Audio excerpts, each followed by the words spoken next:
बिस्मिल्लाहिर्रहमानिर्रहीम। अस्सलाम वालेकुम। अमेरिका, इजराइल और पूरी दुनिया के लिए बड़ी बुरी खबर है। सीन कुछ ये है, ये जो शख्स आपकी स्क्रीन पर आ रहा है, इसका नाम है फ्रेड प्लेटकन। ये असल में जर्मनी का एक बहुत ही नामवर तगड़ा सहाफ़ी है। अब आप सोचिए ज़रा कि अमरीकी और सारी दुनिया के मीडिया आउटलेट को ये बात जानना थी कि इसराइल पर जो हमला हुआ है वो किन मिसाइलों से हुआ है। एक दफ़ा हम वो देखना चाहते हैं, वो डॉक्यूमेंटेड प्रूफ हासिल करना चाहते हैं। उन्होंने एक इंटरनेशनल सहाफ़ी को कहा, जो दुनिया के टॉप इदारे में काम करता है, उसको कहा कि आप जाओ ईरान और जाकर हमें बताओ कि उन्होंने क्या किया, समझो, ताकि उसके बाद हम देख सकें कि इसराइल प्लान ये कर रहा है कि हमला वो करना चाहता है। यानी सोचे ज़रा, ईरान के ऊपर उसकी न्यूक्लियर फैसिलिटीज तबाह करना चाहता है। तो हमारे पास इंटेलिजेंस मालूमात नहीं है। आप जाकर वो मिसाइल, वो तमाम चीज़ें देखो कि जहां पर उन्होंने हमले के लिए रखा, और उनसे पूछने की कोशिश करो इंटरव्यू के अंदर कि उनकी कैपेसिटी क्या है। अब वो शख्स जाता है ईरान के एयर चीफ के पास और वो जाकर बताता है कि जी ये देखो, फलाने फलानी जगह से हमने हमला किया है, ये मिसाइल इस्तेमाल किए, ये ड्रोन्स इस्तेमाल किए और ये चीज़ें हमारी कैपेसिटी है। और साथ ये कह रहे हैं कि अभी जो हमने हमला किया है तो हमने तो सिर्फ 20% अपने हथियार और चीज़ें दिखाई हैं, अभी 80% तो हमने दिखाया नहीं। जबकि अमेरिका, बरतानिया, फ्रांस, जॉर्डन और उसके अलावा इजराइल, उन्होंने कहा कि इन्होंने तो सब कुछ अपना शो कर दिया। यानी अमेरिका ने एयरक्राफ्ट, क्रूजर्स और एयरक्राफ्ट कैरियर समेत तमाम चीज़ें रखी हुई थी जो इसराइल को बचा रही थी। हमने तो कुछ भी नहीं किया। उन्होंने इनको दिखाया कि हम जब हमला करते हैं तो लेट से हमने किसी भी जगह पर हमला करना होता है, एक हमने निशाना रख लिया कि हमने इस चीज़ को हिट करना है। तो उन्होंने कहा आप बताएं आपकी एक्यूरेसी क्या है। अब आप सोचे ज़रा कि उसने कहा कि सिर्फ एक्यूरेसी इतनी आला है कि 5 मीटर मैक्सिमम डिस्टेंस होता है कि वहां पर जाकर हिट करते हैं, नहीं कोई भी निशाना। ये इतना खतरनाक है, इतना खतरनाक है, इतना खतरनाक है कि आप अंदाजा करें कि 5 मीटर कोई चीज मायने ही नहीं रखती। यानी आप सोचें कि वो अगर ईरान से हमला करेंगे, मिसाइल मारेंगे, तो 16 फीट मैक्सिमम फर्क पड़ेगा। यानी आप सोचें 16 फीट क्या होता है। आप यहां से अंदाजा कर लें, जब इतनी दूर से, हजारों किलोमीटर दूर से कोई हमला आ रहा होता है तो सिर्फ 16 फीट का फासला, यानी आपने जिस जगह टारगेट करना है उसके आगे पीछे मैक्सिमम 16 फीट का फर्क होता है। 16 फीट तो मैटर ही कोई नहीं करता। यानी आम रूटीन में एक अच्छा खासा जो शख्स होता है उसका कद जो होता है वो 6 फीट का होता है। तो आप सोच रहे 3 लोगों को आप मिला ले तो उतना डिस्टेंस बनता है। और इस सूरत हाल में यानी आप समझ लें वो किसी जगह को हिट करना चाहते हैं तो वो इजीली कर सकते हैं। यानी जिस दिन उन्होंने फैसला कर लिया कि उन्होंने डिमोना को हिट करना है या किसी और को करना है, वो कर देंगे। अब उन्होंने साथ में कहा कि हमारे पास पूरी एक्यूरेसी थी, इंफॉर्मेशन थी, डाटा था, कहाँ रेडार है, कैसे बीट करना है, कहाँ पर हमला करना है। हमने वो टका के हमला किया और हम जंग नहीं चाहते थे, बस हमने सिर्फ जवाब दिया। अब इस सारी सूरत हाल के बाद इसराइल में खलबली मच गई है और वहां पर उनको ये बात समझ नहीं आ पा रही कि ये इतनी तबाहकुन सूरत हाल है, इतनी तबाहकुन सूरत हाल है कि आज से पहले उन्होंने कभी ऐसा मामला नहीं देखा, कभी ऐसा मामला नहीं देखा। यानी अब सोचें कि इसराइल को बंदे भेजने पड़े हैं कि वो जाकर चेक करें, इंटेलिजेंस मालूमात ले, इंफॉर्मेशन ले, ताकि पता चल सके कि अगला हमला जो ईरान करने की तैयारी करके बैठा हुआ है वो किस नौयत का होगा, क्या होगा। अब इस सारे मामले पर एक बात आप समझ लें। देखिए, इस सूरत हाल में एक चीज़ बड़ी क्लियर हो गई है कि इजराइल भरपूर तैयारी करके बैठा हुआ है। इसीलिए तो उन्होंने अमेरिका की कांग्रेस में बिल पास कर दिया है कि अब आप सोच लें कि आप इसराइल और उसके हमायतियों पर इंटरनेशनल सतह पर कोई तनकीद नहीं कर सकते। और अमेरिका में तो इसके खिलाफ बड़ा सख्त कानून बन गया है। यानी आप ये सोचें कि मुस्तकबिल में हालात ही होने वाले हैं कि जो भी मुस्लिम कंट्रीज आप देखेंगे कि उनको भी पाबंद कर दिया जाएगा कि आपने इसराइल पर बात नहीं करनी। देखिए, होता क्या है कि सम टाइम आपके पास इंफॉर्मेशन नहीं होती तो आप सहाफ़ियों के जरिए इंफॉर्मेशन निकालने की पूरी कोशिश करते हैं। अब यही इंटरनेशनल सतह पर हो रहा है कि ईरान में आप ये सोचिए कि सहाफ़ी जाते नहीं थे जर्मनी से, अमेरिका से और बड़े बड़े इदारों से। असल में बहुत सारे ऐसे लोग होते हैं जो खुफिया तौर पर काम कर रहे होते हैं एजेंसियों के साथ, वैसे वो सहाफ़ी होते हैं लेकिन उनके पे रोल पर होते हैं या उनके साथ लिंक्स होते हैं, तो उनसे वो इन्फॉर्मेशन लेते हैं कि बताएं, चेक करें क्या ईरान की कैपेबिलिटीज़ क्या है क्या नहीं है। हत्ता कि कोई भी मुल्क अपने सीक्रेट्स नहीं बताता, लेकिन ईरान की सूरत हाल ये है कि वो सीक्रेट्स नहीं बता रहे, जबकि ईरान ने कुछ ना कुछ चीज़ें बताई हैं और डरावे के लिए सही, लेकिन वो बता रहे हैं कि हमारी कैपेसिटी ये है, हमारी कैपेबिलिटी ये है, हम यहाँ तक जाकर हिट कर सकते हैं। अब सवाल यहाँ पर यह पैदा होता है कि वो जो ख़ास तौर पर एक चीज़ थी जिसको वो चेक करना चाहते हैं, जिसके बारे में इसराइल के पास कोई इंफॉर्मेशन नहीं है। ईरान ने कहा था कि हमारे पास एक ऐसा हथियार है जो असल में अगर हम चला दें तो पूरी दुनिया के अंदर आज से पहले किसी ने नहीं देखा होगा। अब असल में जब ये ऑफिशियल रिपोर्ट सामने आई तो उस बारे में इन्होंने इन्फॉर्मेशन नहीं ली, वो ऑफ द रिकॉर्ड बातचीत हुई। इनसे बातचीत हुई कि आप बताएं आपके पास कौन सा हथियार है, कुरेदने की कोशिश की, निकलवाने की कोशिश की, बज़ाहिर ये बताया। देखिए होता क्या है कि आप ईरान के अंदर जाएं और ईरान में जाकर आप उनके एयर चीफ के साथ बैठे और वो आपको बताए दी ये मैंने मिसाइल मारे हैं, ये हमारे मिसाइल है, तो जाहिर सी बात है पूरी दुनिया में जो पैगाम ईरान का नहीं जा सका, क्योंकि इंटरनेशनल सतह पर ईरान जब भी डिस्कस होता है नेगेटिव तरीके से होता है। इस दफा तो उसकी धाक बैठी हुई है, तो ईरान तो बड़ा खुश होता है कि भाई ठीक है सारी इंफॉर्मेशन जाती है, दुनिया हमें डिस्कस करी है।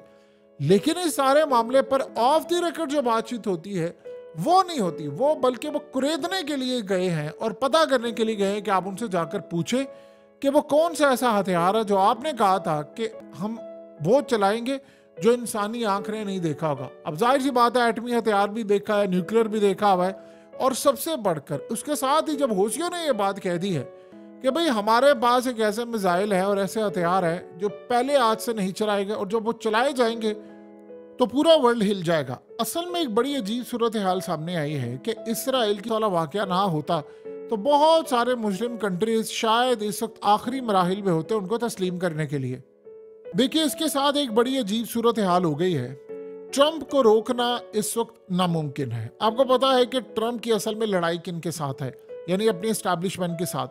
लेकिन इसमें एक बड़ी अजीब सूरत हाल हुई है जो आज से पहले हुई नहीं है, और इस आईडीए ने साबित कर दिया है कि ट्रंप तो आ रहा है। देखिए पाकिस्तान के हवाले से तो पॉलिसी बदल जाएगी और खित्ते के हवाले से भी बदल जाएगी, लेकिन याद रहे ट्रंप इजराइल का बड़ा हमदर्द है। याद रहे हुआ ये है कि ट्रंप ने टाइम मैगजीन को इंटरव्यू में बड़ी अजीब बात कही है जो बड़ी हैरान कुन है। देखिए ट्रंप का मानना ये था कि मैं सदर बनते ही सबसे पहले यूक्रेन की जंग खत्म करूंगा और मैं इजराइल की जंग खत्म करूंगा। अब इस सारे मामले पर अचानक से एक स्टैंस बदला है। देखिए पाकिस्तान के अंदर तो पॉलिसी बदल जाएगी, जो इस वक्त हो रहा है ये सारी पॉलिसी बदल जाएगी। ट्रंप के आने के बाद 180 डिग्री हो जाएगा, आप हैरान हो जाएंगे कि हुआ क्या है।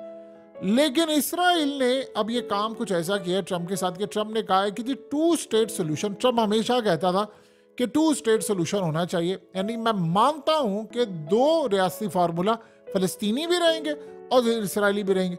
अब उसने कहा जी मुझे ऐसा लग रहा है कि मामला बड़ा टफ होने जा रहा है, ऐसा लग रहा है कि बड़ा टफ है, और मैं आपको बड़ा क्लियरली बता दूं क्योंकि इस सारे मामले पर मुझे ऐसा लग रहा है कि फ़लस्तीन जो है वो ज़्यादा से ज़्यादा डिमांड करना शुरू हो गए हैं, और इस वक्त मुझे ये लग रहा है कि ये जंग जो है ये अगले लेवल पर जाएगी तो शायद ये 2 स्टेट सोल्यूशन अब ना हो।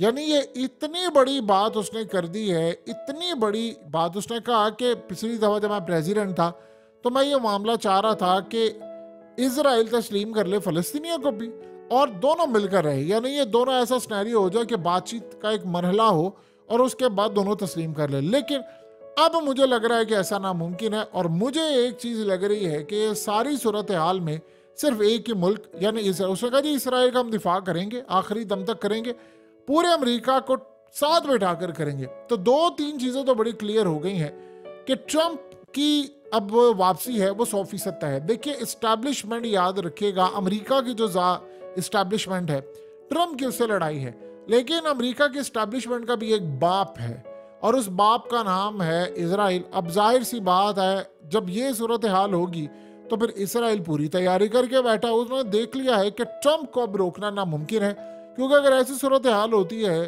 तो अमेरिका के अंदर ही एक आना जंगी का सा माहौल बन जाता है। सो लिहाजा उन्होंने ट्रंप को कह दिया कि ठीक है तुम आ जाओ, तुम्हारा रास्ता रोका नहीं जाएगा बल्कि तुम्हें फैसिलिटेट किया जाएगा। बाकी जो पॉलिसी बनानी है जो करनी, इसराइल के लिए कोई 2 चीज़ें होनी चाहिए। एक तो जंग बंदी नहीं करनी, क्योंकि ट्रंप वो शख्स है जो कहता है कि मैंने जंग बंदी करनी है। हालांकि इवन कि अभी वो क्लियर नहीं है, लेकिन ये पहली दफ़ा उसने स्टेटमेंट दी है। हो सकता है आकर वो अपनी कुछ चीज़ें बदल दे, क्योंकि बहुत दफ़ा आपको इक़्तिदार में आकर चीज़ें बदलना होती।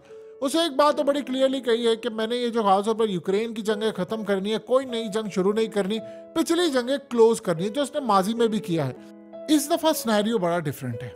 इस दफ़ा की सूरत हाल ये है कि उसने इसराइल वाली जंग के बारे में भी कहा था कि मैं होता तो ना छिड़ती, लेकिन इस दफ़ा याद रहे नेतन्याहू ने बड़ा क्लियर पैगाम दे दिया है और उसने कहा है कि हर सूरत हमने ये जंग जारी रखनी है, ये आखिरी दम तक जानी है। सो अब ऐसा लग रहा है कि ट्रंप आएगा, चाहे पाकिस्तान की पॉलिसी बदल जाए, एशिया की बदल जाए, चाइना की बदल जाए, लेकिन इसराइल का जो सिनेरियो है वो कंटिन्यू रहेगा। और ऐसा लग रहा है कि अमेरिका ओपनली इस जंग में शिरकत करेगा, क्योंकि ट्रंप के ऊपर उसका हाथ आ गया है कि जो याद रखेगा अमेरिका के एस्टैब्लिशमेंट का भी बाप है। देखिए, जहां तक बात यह है कि ट्रंप की पॉपुलैरिटी वो 70% है। उन्होंने बड़ी कोशिश की तोशा खाना से लेकर बड़ी चीजों में उसको फंसाने की, लेकिन अमेरिका की फौज एक निकम्मी फौज है, नाहल फौज है, उनकी एस्टैब्लिशमेंट भी निकम्मी नाहल है। उन्होंने बड़ी बाजी लगाई बाइडन के ऊपर, लेकिन असल में उसकी पॉपुलैरिटी बढ़ा नहीं सके। और अमेरिका में ऐसा नहीं होता कि फॉर्म 45, 47 ऐसे कोई सूरत हाल नहीं। वहां पर ट्रंप एक बड़ी लीड से आ रहा है और ऐसा लग रहा है कि सारे सिनेरियो में जो सबसे बड़ा इस वक्त खेल होने वाला है, उसमें इजराइल ने एक डील स्ट्राइक कर लिया अपने लिए कि भाई ठीक है, अपना मामला हमारा ये रहेगा, बाकी जो सूरत हाल है वो करना। आपको याद होगा कि कासिम सुलेमानी के ऊपर भी इजराइल ने मामला तय कर लिए थे और कहा था कि ठीक है, वैसे ट्रंप ने आकर कोई जंग नहीं छेड़ी थी, लेकिन कासिम सुलेमानी का जहां तक मामला था उसमें जाहिर सी बात है इसराइल ने उनको गो अहेड दिया था, उसने मार दिया था।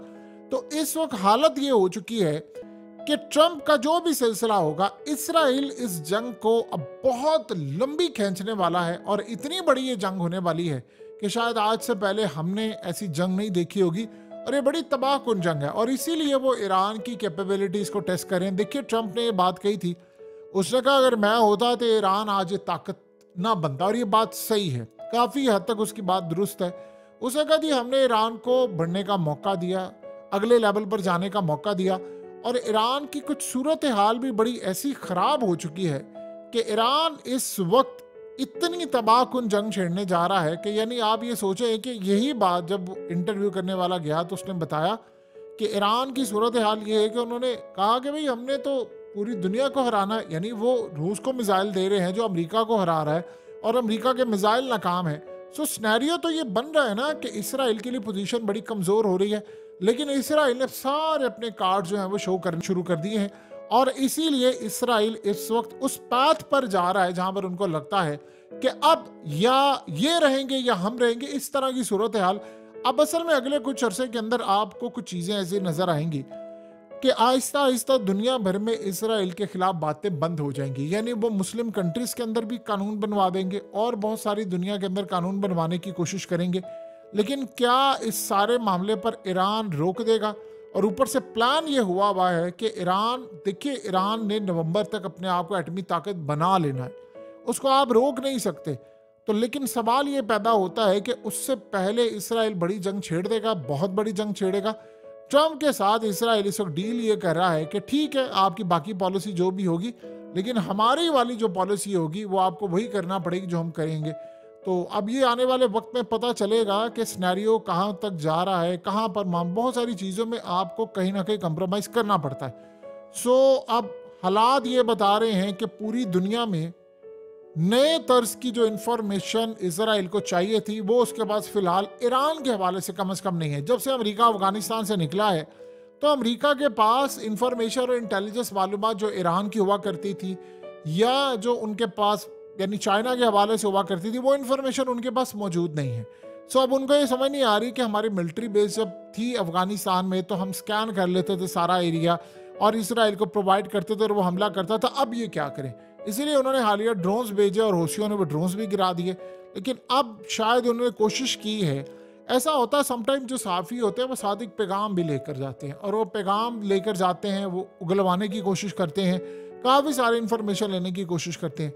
इसराइल डिस्परेट हुआ है इस वक्त पूरी तरह कि मुझे कुछ इंफॉर्मेशन मिल जाए किसी तरह कि ईरान की न्यूक्लियर फैसिलिटीज़ को मैं कैसे तबाह कर सकता हूँ, उसकी ताकत क्या है, फिर मैं जाकर कोई अगला काम करूंगा, और ये इस वक्त होता हुआ इतना आसान नजर नहीं आ रहा।